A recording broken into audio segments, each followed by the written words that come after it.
Imagine acordar todo dia com um peso tão grande no peito que até respirar parece um esforço que você não tem mais vontade de fazer. Você já sentiu isso? Aquela sensação de que a vida continua acontecendo ao seu redor, as pessoas rindo, trabalhando, seguindo em frente, enquanto dentro de você só existe um vazio escuro que engole qualquer luz que tente entrar.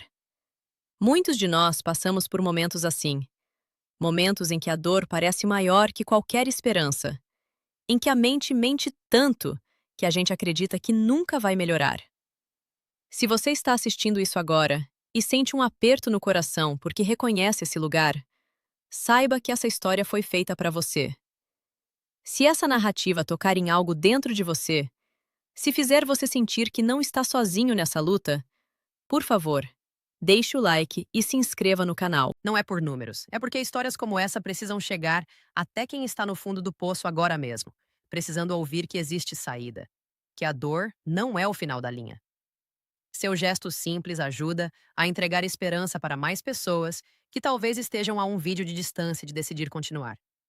Agora respira fundo comigo, porque eu vou te contar a história de Lucas, uma jornada que começa no escuro mais profundo e termina em uma luz que ele nunca imaginou que pudesse existir. Prepare o coração, porque o que vem pela frente não é fácil de ouvir, mas é necessário. Lucas tinha 32 anos quando acordou no hospital pela terceira vez. O corpo magro, os olhos fundos, a barba por fazer escondendo um rosto que um dia já foi cheio de vida. Ele era aquele tipo de pessoa que todo mundo achava que tinha tudo no lugar. Trabalhava como designer gráfico em uma agência grande, morava em um apartamento confortável na zona sul de São Paulo, tinha amigos que mandavam mensagem de vez em quando. Por fora, parecia alguém que estava construindo uma vida. Por dentro, ele estava desmoronando há anos. A depressão não chegou de uma vez. Ela foi se instalando devagar, como uma névoa que começa fina e depois toma conta de tudo. Primeiro foram as noites sem dormir, depois a falta de apetite, o prazer por desenhar sumindo, as risadas virando eco vazio. Ele se sentia um fardo para todo mundo, um erro que a vida tinha cometido. Você já se sentiu assim? Como se estivesse assistindo a própria vida de fora, sem conseguir entrar de verdade? Lucas se sentia exatamente assim. Ele tentava explicar para a família, mas as respostas vinham sempre as mesmas. Reage, filho. Tem gente que passa coisa pior. Vai viajar, muda de ares. Como se fosse simples assim. A primeira tentativa de suicídio aconteceu em uma noite de chuva forte. Ele tomou um frasco inteiro de antidepressivos misturado com álcool, deitou na cama e esperou o fim. Acordou 2 dias depois na UTI, com o estômago lavado e a enfermeira olhando para ele com pena. A segunda vez foi 6 meses depois. Dessa vez pulou de uma ponte, mas o destino, ou algo maior, fez com que um galho segurasse a queda e um pescador que passava o tirasse da água gelada. Agora, na terceira, ele tinha cortado os pulsos no banheiro de casa. A vizinha ouviu o barulho e chamou socorro. Deitado naquela cama de hospital, com os pulsos enfaixados e o coração monitorado, Lucas não sentia alívio. Sentia raiva de estar vivo. Por que não deu certo de novo? Ele pensava. O médico que entrou no quarto era um homem de uns 50 anos, olhos calmos, voz firme, mas gentil. Lucas, você sobreviveu 3 vezes. 3. Talvez o universo esteja te mandando um recado bem insistente. Ele não respondeu. Só virou o rosto para a parede. Mas algo naquela frase ficou ecoando. Quando recebeu alta, Lucas voltou para o apartamento vazio. Os amigos tinham sumido aos poucos. A família ligava por obrigação. Ele passava os dias deitado no sofá, olhando o teto, sentindo que cada respiração era uma traição à vontade de parar de sofrer. Um dia, quase sem pensar, ele abriu o celular e procurou por terapia online. Achou uma psicóloga chamada doutora Helena. A primeira sessão foi por vídeo. Ele mal conseguia olhar para a câmera. Falava baixo, respondia com monossílabos. Mas Helena não forçou. Ela só ouvia. E ouvir para quem está se afogando, às vezes é o primeiro salva-vidas. As sessões foram difíceis. Lucas teve que voltar para lugares que ele queria esquecer.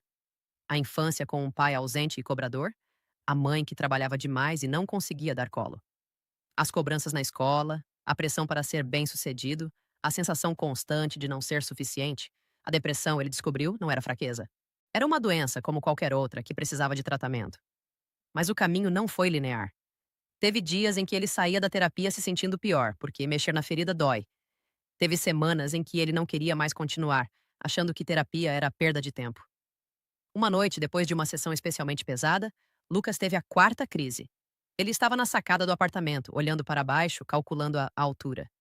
As mãos tremiam. O vento frio batia no rosto. Só um passo e acaba, ele pensou. Mas algo diferente aconteceu.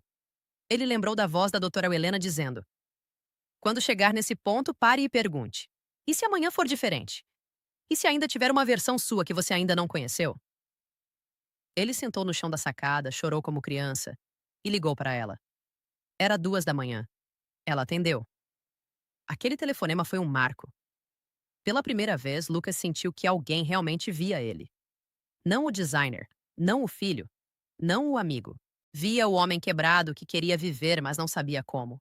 A partir dali, ele se comprometeu.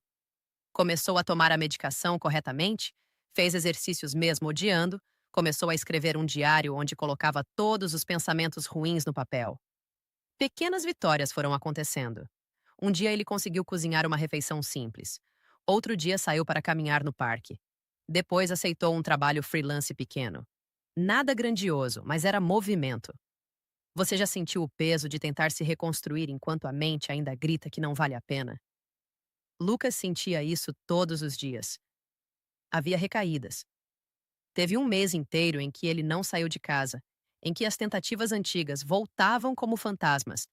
Mas ele aprendeu a reconhecer os sinais. Aprendeu que pedir ajuda não era fraqueza, era coragem.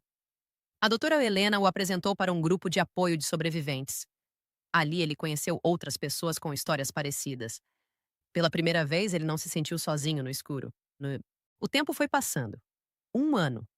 2 anos. Lucas começou a ler livros sobre saúde mental. Começou a entender o próprio cérebro. Descobriu que a depressão tinha raízes profundas, mas também que o cérebro tem neuroplasticidade, a capacidade de criar novos caminhos. Ele começou a desenhar de novo, mas agora desenhava suas emoções. Rostos em dor, mãos estendidas, luzes surgindo no escuro. Aqueles desenhos viraram uma série que ele postou anonimamente na internet. As mensagens de pessoas que se identificavam começaram a chegar. Sua arte salvou meu dia. Eu também passei por isso. Foi em uma dessas noites, lendo as mensagens, que a ideia surgiu. E se ele contasse a própria história? Não para ganhar fama, mas para mostrar para quem estava no fundo que era possível subir. Ele pesquisou sobre palestras de saúde mental. Entrou em contato com uma organização que fazia eventos em empresas e escolas. A primeira palestra foi para um grupo pequeno, 20 pessoas. Lucas tremia tanto que quase desistiu. Mas quando começou a falar, algo mudou. As palavras saíam com verdade. Ele contou das tentativas, do hospital, da terapia, das recaídas. Não como herói, mas como alguém que ainda lutava, mas agora lutava com ferramentas. O silêncio da plateia foi quebrado por lágrimas. Uma mulher levantou a mão no final e disse: eu marquei consulta amanhã por causa do que você falou. Naquele momento, Lucas sentiu algo que não sentia há anos: propósito. A vida dele mudou de direção. Ele se tornou palestrante. Viajou para diferentes cidades, contou sua história em universidades, empresas, igrejas, eventos online. Cada vez que falava, ele revivia a dor, mas também a vitória. Aprendeu a equilibrar. Continuava a terapia, continuava-se a medicação quando necessário, continuava cuidando da mente como se cuida de um jardim. Porque depressão não some, ela se administra. No clímax dessa transformação, houve um momento que Lucas nunca esqueceu. Ele estava em uma palestra grande para quase 1.000 pessoas em um auditório em Belo Horizonte. No meio da fala, a emoção tomou conta. Ele lembrou da noite na sacada, das 3 tentativas, do quanto quis morrer. A voz falhou. O auditório ficou em silêncio absoluto. Ele pensou em parar, mas respirou fundo e disse: eu estou aqui hoje porque decidi, mesmo sem acreditar, que merecia tentar mais uma vez. E se você está me ouvindo agora e sente que não merece, saiba que eu também não achava que merecia. Mas merecemos. Todos nós merecemos a chance de ver o outro lado. Naquele instante, uma mulher na primeira fila se levantou e começou a aplaudir. Logo todo mundo seguiu. Não era aplauso por ele. Era aplauso pela vida, pela esperança. Lucas chorou no palco. Pela primeira vez, as lágrimas não eram de dor, eram de gratidão por estar vivo para viver aquilo. Depois daquele dia, o convite para palestras aumentou.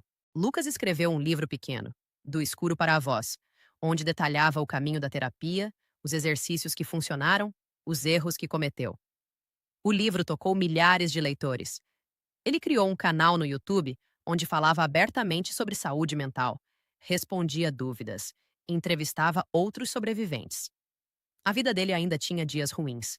A depressão dava as caras de vez em quando. Mas agora ele tinha uma rede de segurança: terapia, amigos verdadeiros que conheceu no caminho, rotinas que sustentavam e, principalmente, o propósito de ajudar outros a não chegarem no mesmo limite que ele chegou. A transformação foi profunda. Lucas, que queria morrer, se tornou Lucas, que queria viver para mostrar que era possível. Ele aprendeu que pedir ajuda é o ato mais corajoso que existe.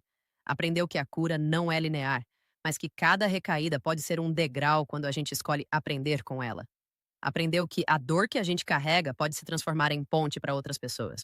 Hoje, quando ele olha para trás, não sente mais vergonha das cicatrizes nos pulsos. Elas são prova de que ele lutou, prova de que sobreviveu. E sobreviver, ele descobriu, é só o começo. O verdadeiro milagre é reconstruir. Se você está passando por uma fase escura agora, escuta o que eu te digo. A dor é real, mas ela não é eterna. O vazio mente. A mente mente quando está doente. Existe ajuda.